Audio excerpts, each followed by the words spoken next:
All right. Well, welcome everyone to November's Edu Reading. We've had a very short and sharp turnaround from last month. It was either that or we were going to have a very long turnaround. So we went with a short and sharp turnaround. How are you, Stephen and Mark? Very good, thanks. Yeah, good. It's our turn to be like, we met in real life. Oh, Ooh. yes, that's Oh, right. the big update. I can't wait to hear. That's This is us. us. We are the Educators Bookclub. We meet every month. It's a very informal chat about books. Sometimes we have guests. This month we do have a guest, which is very exciting. And Stephen will tell us all about our wonderful guest and the books that she's written. But we will just spend the next hour hearing what you like reading, what we've been reading or listening to with podcasts. And please be aware it's being recorded. You can end up on YouTube if you come up on the stage with your camera on, and please use the chat. So over to you, Stephen, I think. How are you? He, the least prepared person of all, sure. Well, we're 1 hour. joined You're in the past. You're in the past. by... And in what way particularly? Yeah. 7 p.m. for us. That's Anyway. true, yeah. Yeah, 7 p.m. Queensland time. Well, this month we're joined by Joanne Casey, of course, who both me and Mark have podcasted with. So we've done our homework very thoroughly, I guess you could say.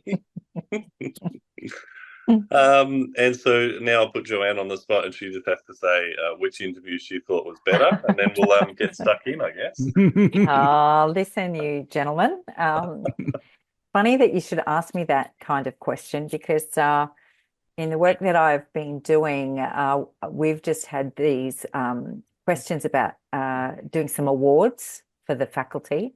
Mm-hmm. And I have to say, I'm probably a little bit perversive around these kinds of things. So first of all, I was asked to be on a panel, which I absolutely was honored to be on. And then they gave me the criteria. And then they gave me the details of the various recipients. And you had to give them allocation across these. And I went through thoroughly and read all of the pieces and then gave them all what I believed was the judgment of that, which was full marks for all of them, because when I read all of their pieces and it hit the criteria. And it was interesting because the person who was leading the panel came back to me and said, Joanne, I'm just not sure. Are you sure that, you've placed your report in and I've noted that every recipient has received full marks. And I said, yeah, because they said, is that what you intended? And I said, yep. So in that vein, Mark and Stephen, full marks for the podcast. Sounds like competency-based assessment. It was, absolutely. Stephen and I are deemed competent. Absolutely. That's good to hear. Yeah, well, it's one of those things that I find really interesting with when we talk about education and even awards and how we allocate those. And I suppose it sort of leads into the thing of when we talk about reading and what we've been reading. So I was going to share. Now, I have to tell you that I noticed that you guys share your screen, but I don't get to see that screen. So I don't know what's going on. And I checked mine. I don't know what the story is, but I have checked mine earlier in the week to go, is there something wrong with what's going on? But anyway, let's see if I can share my screen and see what happens. Oh, actually, sharing's not turned on. Oh, okay. Let me adjust that. Okay, because it's easier for me to talk with. There you go. Very sad to say, but does that work now? Yeah, I think so. How are you going? Can you see that? Nearly. It's not quite. Here it is. Yep. There it is. Yep. Excellent. So I thought I'd first of all share basically some of the things I've been reading, and I'm very eclectic in the things that I read, and it really is dependent on what is happening around me at the time. I have a particular interest in silo mentality. So I think I'm very conscious about trying to hop out of my silo and try and learn from different people and so on. At the moment, I love picture books. So I love children's picture books. And there's been lots of conversations in relation to schools and standardized testing and the organizational structures. And sometimes I think it's just really nice. If you haven't read Dr. Seuss's Hooray for Diff and Do for Day, please do it. I love it. And I read it regularly to remind myself that, sometimes we in education get caught up in some of the things that in the minutiae, and sometimes we need to come back to the kids. So for me, I love Hooray for Diff and Do for Day. And if you've seen it, it's really just about a school where they do things differently and the teachers do things differently.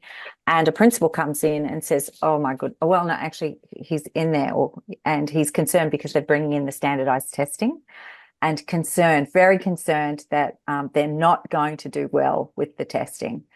And what's beautiful is that this really, we end up seeing that, they do very well and because they've done things differently, but, that it is really a well-rounded education. So for me, it's humorous, but it's beautiful and I just love it.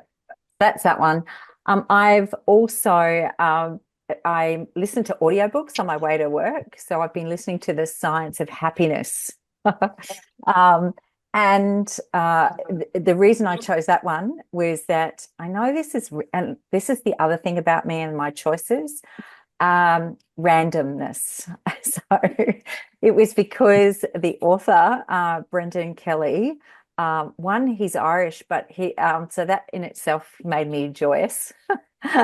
But again, there's a lot of when you look at his credentials, I suppose, in the credibility. So I've only just started that, but for those of you, so the one interesting piece that came out of this one was that we have across the research, there is this U shape around our happiness across our lives.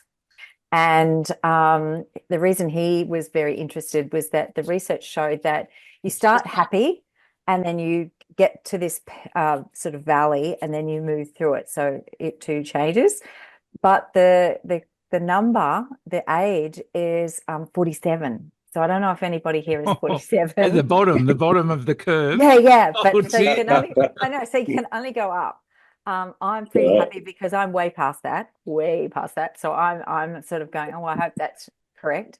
But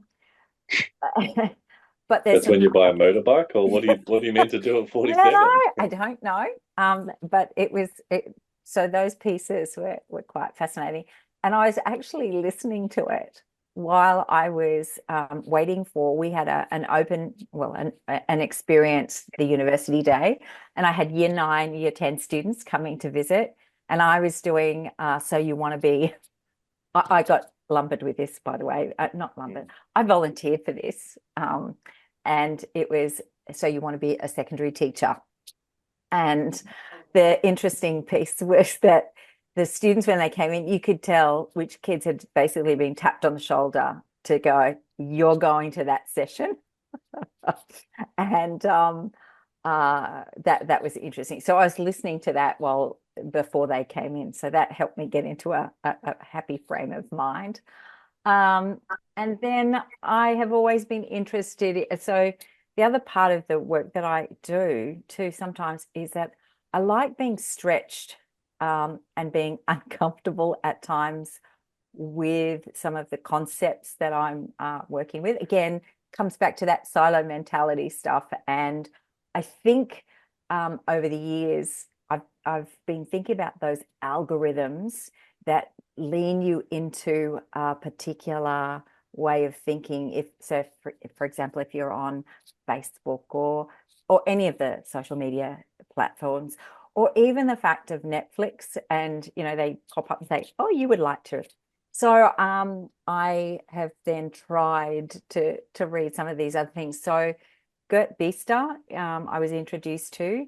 Fascinating, a really hard read. But one of the things that I've loved is that I've been fortunate enough to be part of book groups where he actually comes in, and after we've, pulled apart the book or whatever, he comes and we ask him questions. And what's lovely is that he can say, well, I never thought of that. Actually, that's not what I meant. And that's been very lovely. The other one at the moment that I'm in the midst of is and I'm pointing, sorry, to my other screen, is the like education. a weather person. Yeah, ta-da. Yeah. Education for everyday life. And again, in the same kind of vein, so it's an international group and we get together. And so that's been really interesting, having these different perspectives on these really big concepts that across education, but at the same time, those different perspectives and going, wow, okay, never thought about that in that particular way. These kinds of books actually make my head hurt.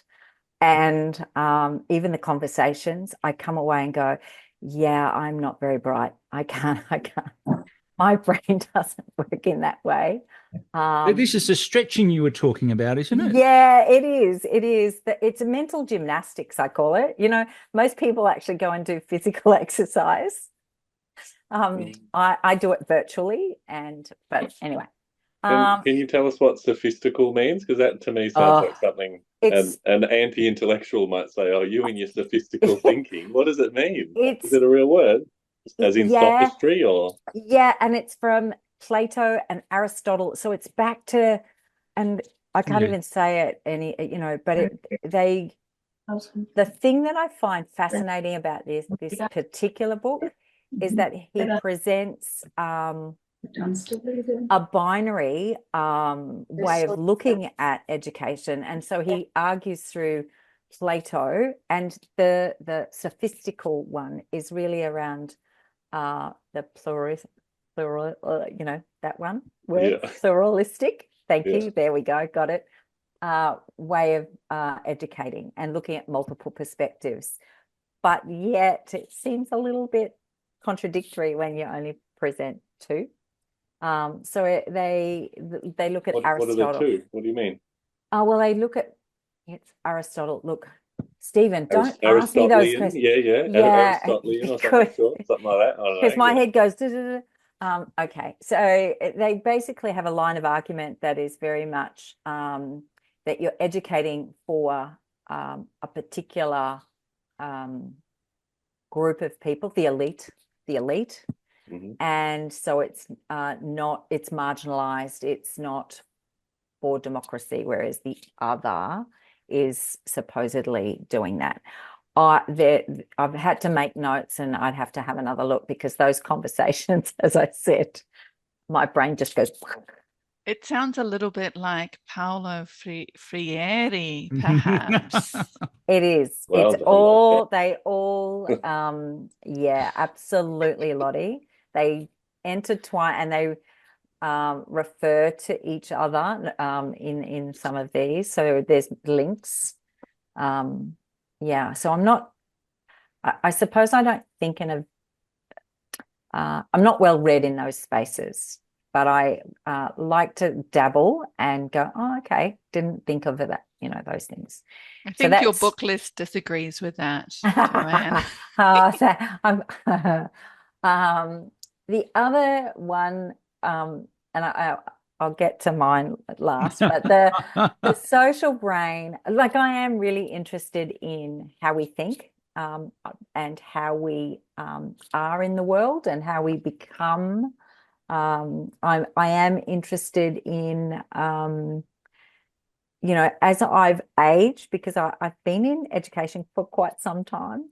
And so I suppose I'm starting to see these cycles, and I hear these terms and think, oh, did I miss something along the way? And then it's what's being presented at times seems very familiar. And I go back and go, oh, hold on a minute. Are we not talking about so-and-so or this group? Or so most recently, and for those who are working in, higher ed spaces, you will have heard a big push around various reports around the brain and various other bits and pieces, which makes me a little upset and frustrated, because the work that we started way back when with regards to neuroscience was really about understanding more about the biology, the physiology, the entire child, and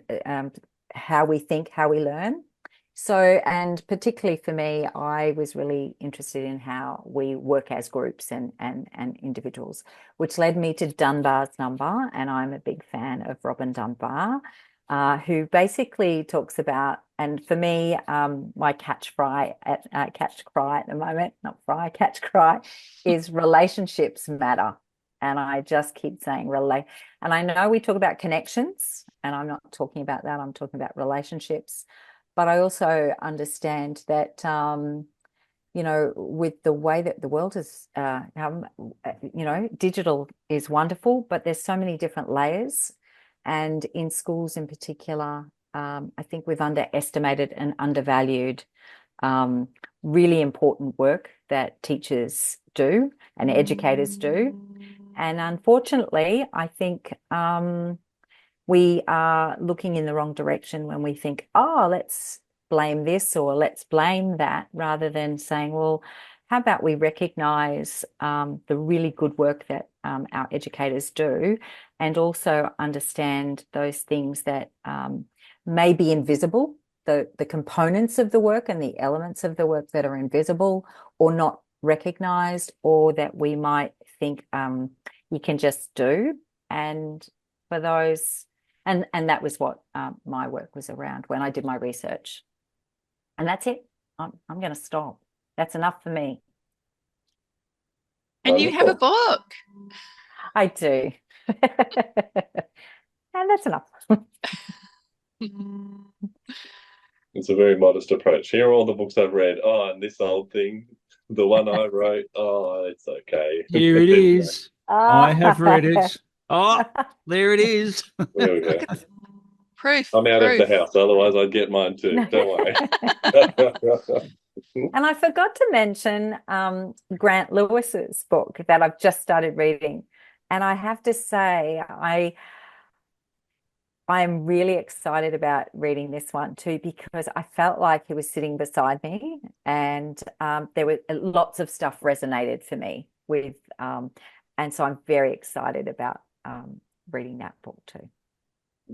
Beautiful. Thanks, Joanne. That's lovely. Thank you.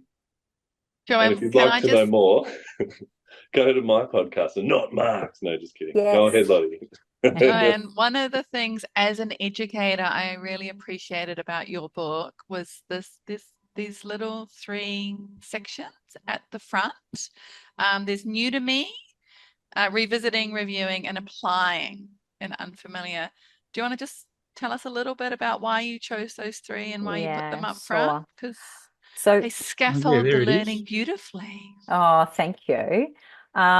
The thing that I suppose I tried to bring into the book was my knowledge and understanding of the people I had worked with, and tried to also honor that work. And so when we talk about differentiation and activating prior knowledge, one of the things that I really wanted to acknowledge was that in schools, our educators, and it doesn't matter who we're talking about, whether it's students, leaders, or teachers, or anyone in that space, that they don't come as an empty vessel for me to pour stuff in. And so one of the things I was really cognizant of was, how can I frame this to honor that, but to shape it so that it was an invitation in how they might go about framing their own learning, rather than me saying, this is what you need to know. This is, getting you ready, getting you started. And I thought the visual, would help with that and then come back to it. So I'm even trying to do that with the courses that I teach at the university, but it's really fascinating at the moment because I'm not sure they're used to that. The students are not used to that way of working yet. So that's why, yeah. And I do hope that it becomes a frame that allows people to dive in and go, oh, this is where I think I am, and have a little look and then come back and go, oh, actually, I might, so moving backwards and forwards. It's not a linear piece. You can dive in and out, I hope. Very good. Awesome. Thanks, Joanne. Stick around. Any other questions, Mark or Stephen, before we do some more sharing? No, I might think of something though. So don't go too far away. Don't go too far. Actually, Joanne, before you go, have you heard of Emma Steinstrom's work in she works for the Stockholm School of Economics. She's written a book called Bubble Hopping, and she was a keynote at the Inner Development Goals Summit about 3 weeks ago, one of the speakers.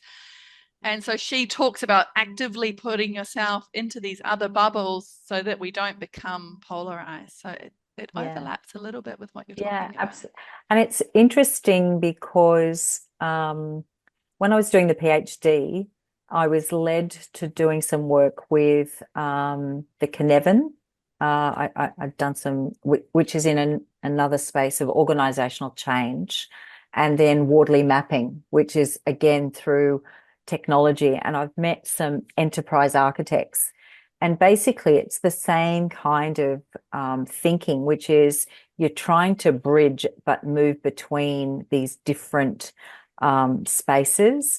And I suppose what comes to mind for me is I think what's really important is that when we talk about silo mentality, that sometimes those silos act as a protective mechanism for cognitive overload. And I can probably attest to that at the minute in relation to I've got elderly parents and they live quite close. And over the weekend, my dad decided to have a little episode, and he ended up in hospital.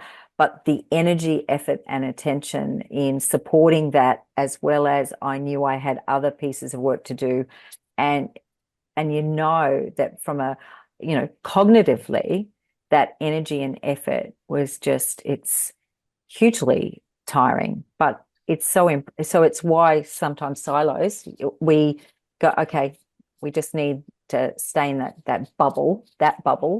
And when I have the energy, I'll move across to, or something that excites us or interests us. So does that make sense, Lottie? Yes.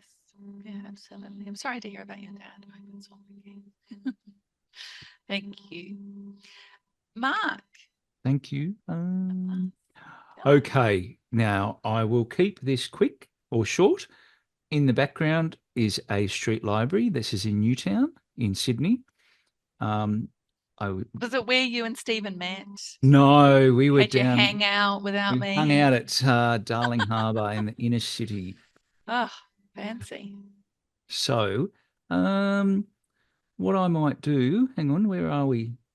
Sorry, I should have had my tab ready. I've been reading Practical AI Strategies, which should be coming up any minute. Here, you should. Can you see that book? We can, yep. Oh, good. Okay. Now, Leon Furs, who's a really nice guy, he wrote this book. It's kind of like the timing is remarkable because he kind of signed up to do a PhD in AI and education, and then all of a sudden the whole world changes, or it's been ticking away for a while, this AI caper, but it's particularly well placed. So I started reading this just a couple of days ago, and I'm nearly finished it. It's pretty much, and he does explain this in his book. This is Leon's blog, And so basically what he did, because he'd written like lots and lots and lots of articles about AI in education, he instructed in a very metacognitive, magical way. He instructed the AI to get all the content from his blog and kind of like shape it. And so that's how he started to develop his book. So what I really like about it is that it's very like you feel as though he's talking to you. It's very kind of a like demystified, and a lot of it is not that technical. It's all about all the other stuff with you know any sort of ed tech in a school. Well, what are we going to use it for, and what good is it, and what are the risks? And so he goes through lots of different examples of you know how teachers might. It's very specific to a teacher audience for tertiary as well as schools, about how teachers might use this new technology, which is kind of a lot of people aren't on board with it. A lot of people are. But yeah, I'm finding it's the type of thing you'd read it and it would be really helpful, but then you'd keep it on the shelf. And then as things present themselves for teachers, I mean, you pick it up and just get some advice. And of course, it'll be out of date in about 3 years, I believe, or some of the. If that. Pardon? If that. It's not. A lot of the insights are not tied to specific technology, but yet again, they are. They're kind of like there's lots of broad kind of themes in it, and they're still valid. But the technology itself, it will just be dated. In fact, one of them, the Google thing, whatever it's called now, is not what it's called in here. So anyway, the LMS. No. the so any further questions? I just love the vagueness. The Google thing, whatever it's called, is not called that anymore. But we'll take your word for it. Google. I think it might have been called Google Bard, but now it's called Google Gemini. Or I think not the Notebook maybe? LM. No, anyway. I don't know. No, that one definitely wasn't out when that came out. But yeah, so I even had a little go at some of the things in it, and I thought, oh yeah, yep, this is good. It's kind of, but it's very demystifying, and so that's that one. And then another one, I just looked because I stumbled upon this particular blog, 300 words. Matt Pittman.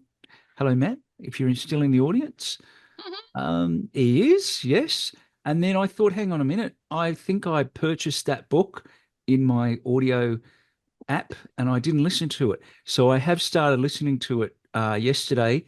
It's kind of strap yourself in. It's dreadful.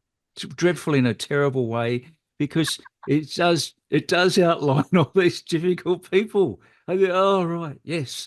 So I'm finding it really quite enlightening, but it is the type of thing you have to sort of be in the right frame of mind because otherwise it's like, oh, I don't want to hear about these difficult people. But Matt, I'll stop sharing. Have you got anything you can enlighten us with?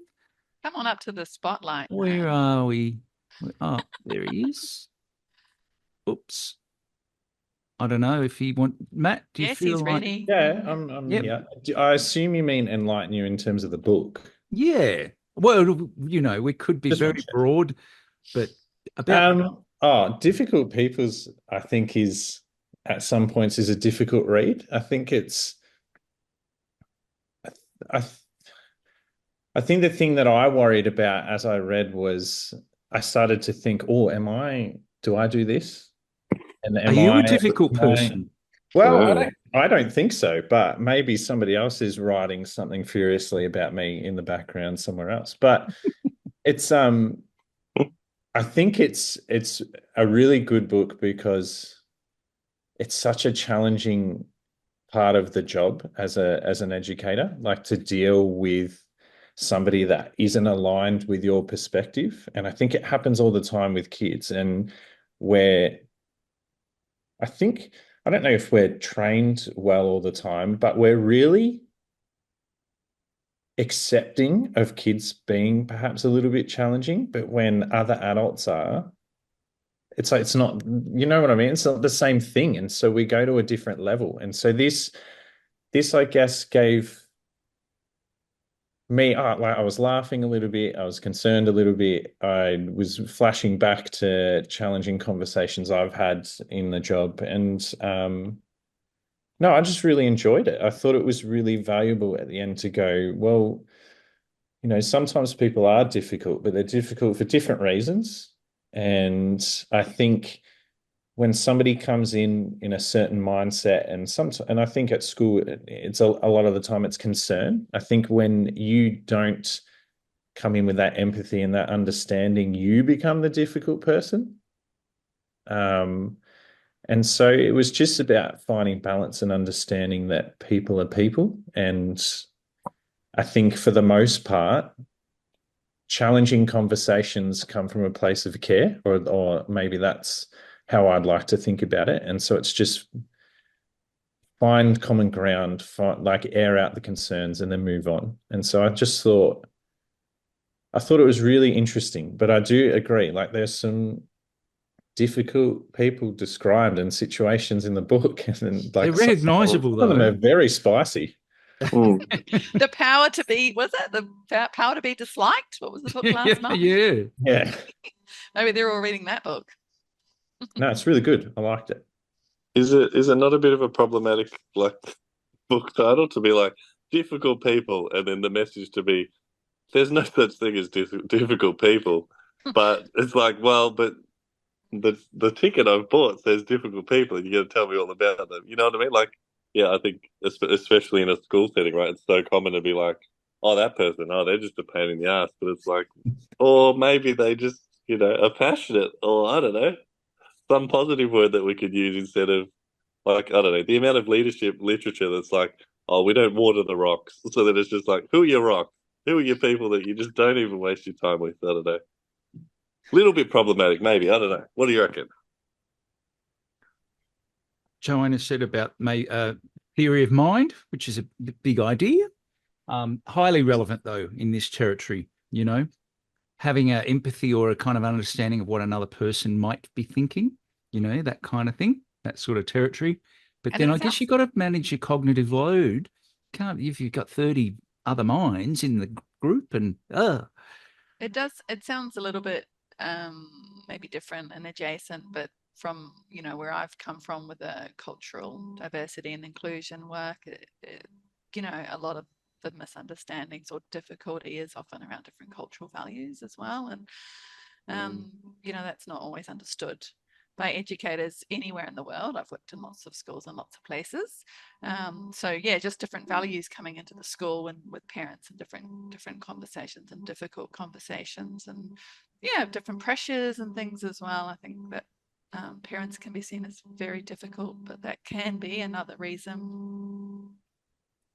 I think it's the lens through which you read it too. Like, we're all tied to education. Like, this book is also not designed for people in schools. It's like some of it is laid out in like, this is how you deal with this type of person. Like, it's not perhaps it might not have been written in the way that I have interpreted it, but you're saying it's not as touchy-feely as how we would look at it. It's just like some of it is playbook for when somebody does this. This is how you do it. This is how you get it done. Right. To some extent, I don't know. Would you agree, Mark? Or have you read it? I'm halfway through it. Yeah. I shall reserve my findings until next time.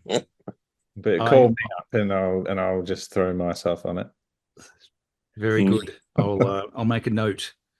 Yes. Now I thank you, Matt. I'm keen to kind of keep moving with and hear what Stephen's been reading. So is that all right, Lottie and Stephen? I'm gonna unspotlight you, Matt, but I'll hang out in the hang in there. Right. Come back soon. Tell us what you've been reading. Well, if I was at home, like I said, I'd be screen sharing my little LinkedIn post. It says what I've been reading, but I read The Anxious Generation, and I'll give you Jonathan Haidt, which, my wife and I did Google how do you pronounce his name until we found him saying it. Jonathan Haidt, as in how high are you? Because the context is Jem, my wife, she was asked to be on a round table to discuss the social media ban for under 16-year-olds in Victoria. And the word on the street for me was that the reason that that's a discussion point in Victoria is because everyone's read this book, The Anxious Generation, and they've basically yes. just gone, yep, if he says it, and there was a lot of phrasing of like, the science is in or the science is out. I'm not sure what that phrase exactly is, but like the science is settled on this. And when they mean the science is settled, they mean they've read his book and it convinced them enough that they're pretty happy to say it's done. So both Jem and me read that, and I found it overall very convincing, with young people on the way. Despite the fact just to pick up on the title, what's the actual gist of what are they saying in it? I won't be able to say the dates properly, but he would show you a big graph and he'd say, hey, everyone was pretty happy, and then the iPhone was released, and since then everyone's been anxious, and I think it was 2013. 2013, thank you. Until they turned 47. Well, that wasn't even on the graph, Okay. but it probably should be added now. But yeah, it's basically like, boys found the internet and did certain things, girls found the internet and, sort of body image issues, etc., etc. And basically the contention is when the little bubbers' brains are kind of most plastic and open to new experiences, instead of going out and, it's a little bit, they should be out asking each other out on dates and will you dance with me and having their first kisses and those sort of things. But instead they're sort of Snapchatting each other and posting mean comments and cyberbullying each other sort of thing. And so he draws a distinction between, and again, I'm not going to quote it perfectly, but basically like a real childhood and a screen-based childhood. And he says, that sort of thing. I saw something floating around recently that was like, when's the last time you saw a kid with a broken arm? And I was like, yeah, good point. Haven't seen one for a fairly long time. I would say our little kiddos are fairly coddled. The word I most often say is be careful. I would say the phrase to my children. So anyway, he's basically like, you give your kids a little flip phone so they can call home until they're 16, and then you can think about giving them, the internet. Not so much internet, but, apps and all those sort of things. And so hence where the idea of banning social media until they're 16 years old. And yeah. Yeah, it's a big current conversation topic, isn't it? And having read the book, I would say like that's very clearly where it's come from. So, and I assume most people haven't read the whole book, but having read it first, I was able to say to Jem, read the first chapter and the last section, and that's pretty much everything you need to know. But Lottie, go ahead. No, I was going to say there's a lot of graphs in it. I just happened to have it sitting by my bed. I think, yeah. I guess graphs, people would be expecting data and evidence and others, because that would be the one thing that would make people stop reading, surely, is, we need reliability or, integrity of your findings or that sort of thing, I would imagine. So I guess that's why there would be all these graphs and charts. Yeah, and I mean, from like a researcher standpoint, a lot of it is correlative or whatever the word is. Like it's correlation. Like the iPhone was released, people got more depressed. Looking at these big scale data, we can assume that it's that, and we have relatively smaller scale studies that show, college really quite egregious stuff. Like, you show a college student like Instagram for 40 seconds and they're off.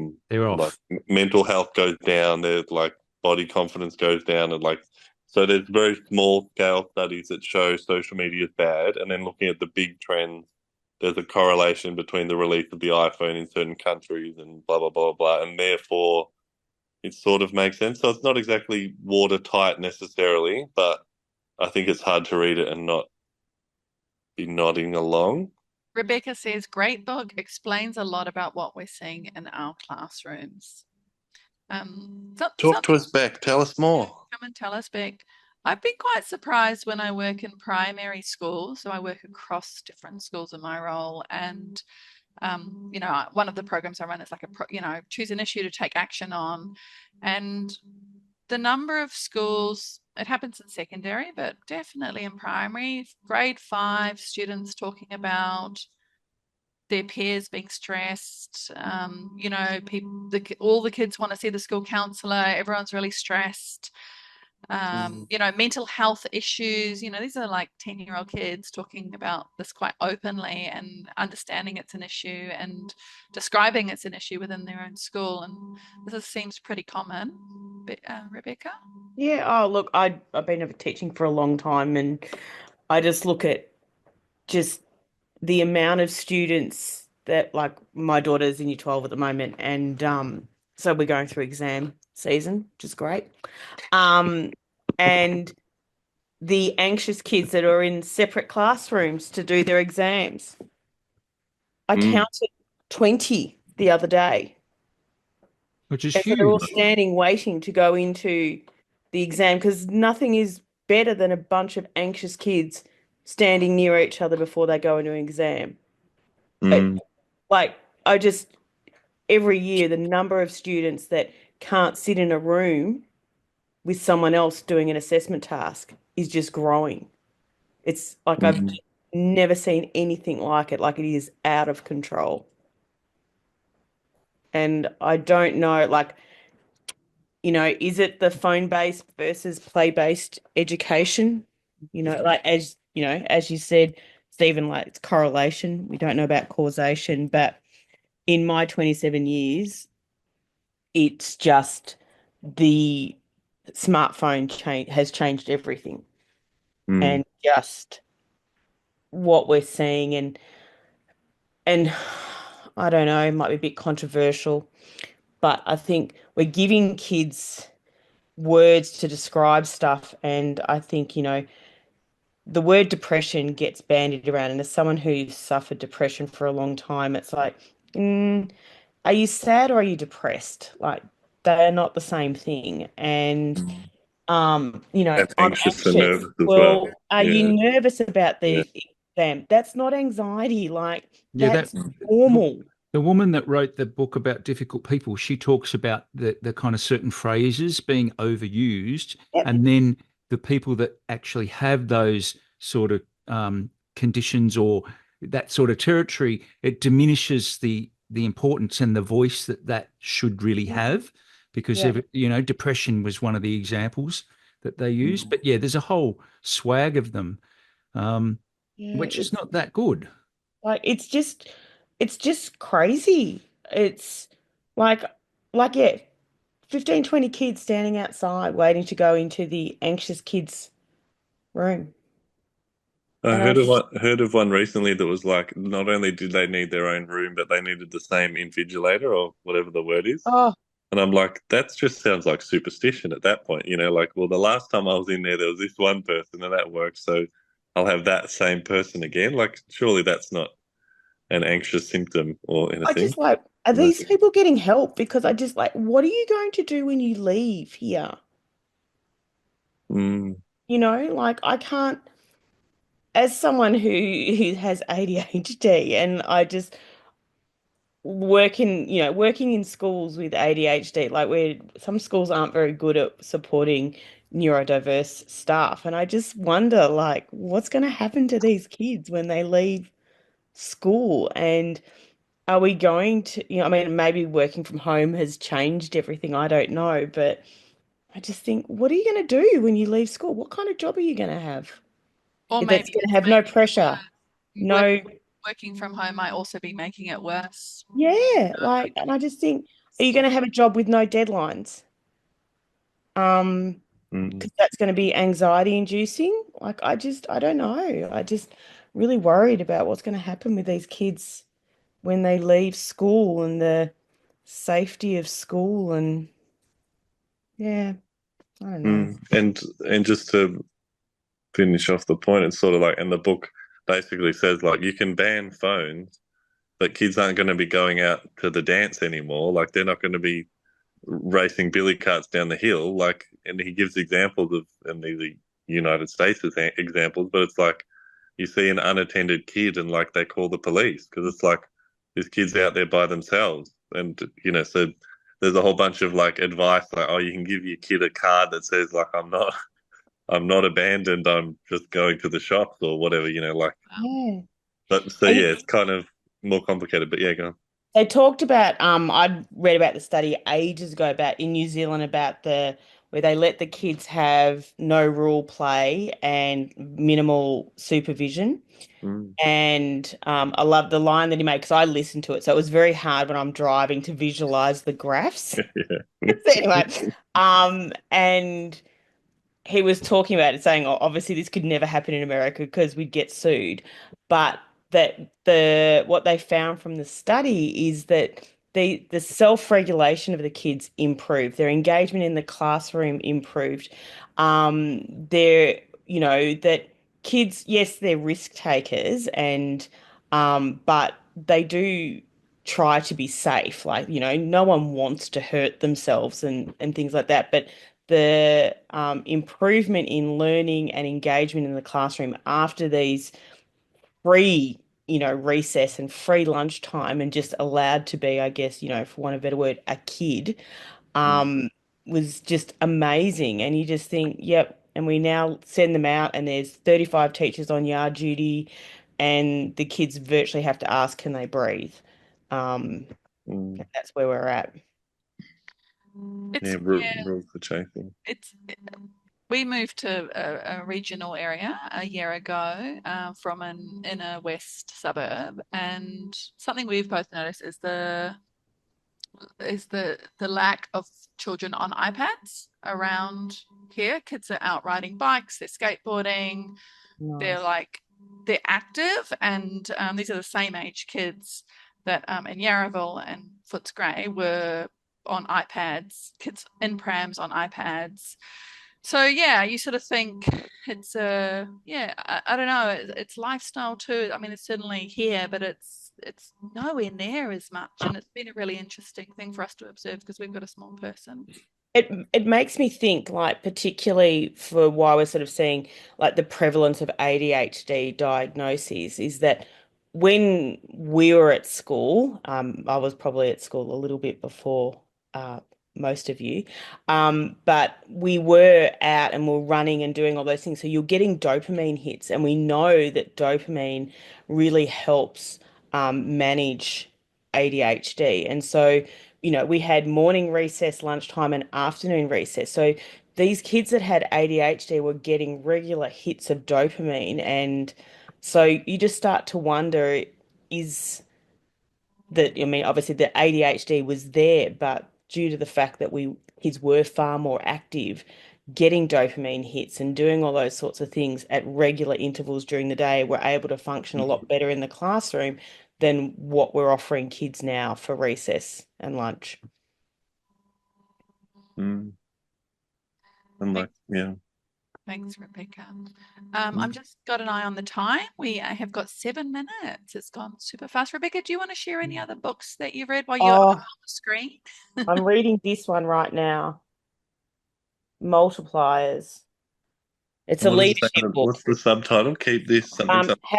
How best teachers. Oh, hang on. How best leaders make everyone smarter. Yeah. Oh, that's a big claim. Rather than being a diminisher, that's a big claim. Yes. Yeah. It looks at different leadership styles and obviously a gazillion case studies of different leaders and things like that. But you're looking at multipliers, people who are able to get more out of people rather than the diminishers, and who are the people who are like, I need more resources, but they're really underutilizing people. And I know that sounds kind of a bit crass when you say it that way, but it's about not at all using the intellectual capital and developing the intellectual capital within your organization, that it's not necessarily about getting more people. It's actually giving people more responsibility and more stretch and challenge, that they will feel, they call like this vacuum, that people will step up and are far more capable than what our diminishing leaders expect of people. Yeah, I'm fascinated by it. It's really cool. No, Beck, they're just difficult people, you see. That's what it is. That's Yeah. what we heard tonight. Yes. Well, I've just put it on Audible. I have just downloaded Difficult People. So I'll read my multipliers and then I'll read about the difficult people.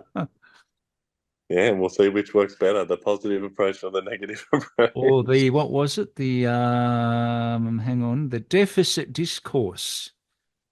Ooh. Oh yeah, I'll be interested to see. But and I just finished this one as well, which is Cultivating Curiosity. How do you cultivate curiosity in a K-12 classroom? Well, it can be done. I just don't know whether it's going to be done as the path that our education system is going down. But that's okay. I sort of didn't learn anything new. It's lots of, using questioning and, setting up an environment that allows kids to explore and, all those sorts of things. But it kind of gives you hope. Well, we all need hope. Can get a Yeah, bit bleak otherwise. yeah. But yeah, so no, anyway, it's sort of it was a good read, made me feel good. But yeah, interesting Well, to it's see part where of we're a more going. complex context, possibly. Yeah, very complicated situation we are all in at the moment. Just Most a certainly. nice little counterpoint for you, Mark.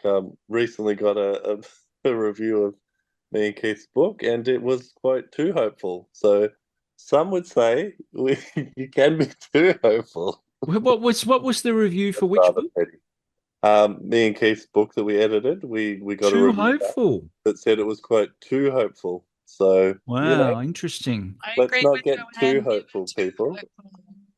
hopeful. Never too hopeful. We must have hope always. But not too much. No, That's the just a lesson. little bit, just enough. To get us through the depressed, anxious days. No, I'm kidding. And as Dr. Jane Goodall would say, we need active hope, which means that you don't just sit around and hope. You actually get off your behind and do something about the things that you hope for. Mm. Yeah, And like there's some help sort the gorillas. of action required. Or, reforesting large parts of the globe through like youth movements with millions of children, Stephen. Well, not familiar with that bit, but more across the gorilla stuff. I'll send you some homework. I'll have to be dipping into your book list more than mine, I think, to be learning these things. Lovely. Well, also, in our last 3 minutes, sorry to disappoint Alicia, we'll have to hold Sally Rooney over until next month. That's our tease for. I'll have finished Intermezzo by then, and then I can give the full review. We've sold her a lie. She came just to hear me try and dance around the topic of the book for Lottie's benefit. Intimacy. We'll do it next time. Yeah. What else was on your list that you can tell us about? Can't even remember. I did a couple of picture books, but I only include picture books if someone's directly, if I know someone involved or connected or something like that. I can't remember.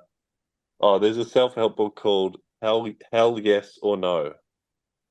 Hell yeah or no? I can see it here. Yeah. Hell yeah or no. That was sort of relatively twee, sort of short little offbeat vignettes that are kind of like self-helpy, but kind of in an interesting way. It was like one of the really juicy ones was like, if you had enough money and enough like applause, respect, whatever, what would you do? Which is like, so it's those kind of things, like kind of odd things like that. And then at the end, he's like, by the way, this isn't advice. This is just like a different point of view kind of thing, So that kind of thing. Hell yeah. So it sounds a bit like follow your instinct and go with you want to do things, not you feel you should. Yeah, his odd advice is say no to every single thing unless it's the best thing you've ever heard. And then you'll have time to do the best thing you've ever heard. But Oh yeah, then well that's the hell yeah is yeah you like know what I mean? It's like, but then it's like asterisks. But if you're just starting out, say yes to everything. But if you're not just starting out, then say no to everything except the really big thing. So it's it's quite complicated, I guess. But very short, pithy little things that you could kind of stick on a wall, and people would think you're smart and obtuse and those sort of things. Now, Stephen, next month in December, have we got another guest? We don't even have a date, let alone a guest, but we could get one, do we? We December could 5th? get. Have I made that up? Did I dream it? I Anyway, don't know. date and guest TBC. Might be an AI guest, maybe, if I remember correctly. Could be. Matt's saying the natural advantage and the pruning principle are both worth a read. Yes, Simon Gregg's book, newest book. Excellent. But that brings us to the top of the hour. So thanks for joining us, Joanne, and everyone else that joined us. And Get thanks for all the reading, comments. Lottie? Pleasure. I know I have been a bit slow. I've had a busy couple of weeks. But yeah, I'm going to New Zealand on a holiday in 10 days. So I would have had time to read by the time I see you next. My reading list will never be as impressive as Stephen's, but it will be more than 0. Much less gorillas, much more global impact than me, so that's good. So if you're listening to this as a recording and you like the sound of Joanne's book, you might like to follow up with these 2 fabulous podcast episodes that, extended dialogue and conversation. But we'll get them out. Stephen, you're looking a bit puzzled. And click the link in the bio to download. Yeah, link in bio. Anyway, just seemed a bit addy, that's all. That's all. What's that? Join us. Just seemed like an ad. Well, it kind of is. Well, it's promoting an idea, the ideas that are within the book. Oh, enjoy Shanghai, Rebecca. Yes, if you're listening to this and it's not live and you'd like to join our little LinkedIn group, let us know and we'll add you too. And we'll see you next month. Cool. See you later. Bye. Thank you.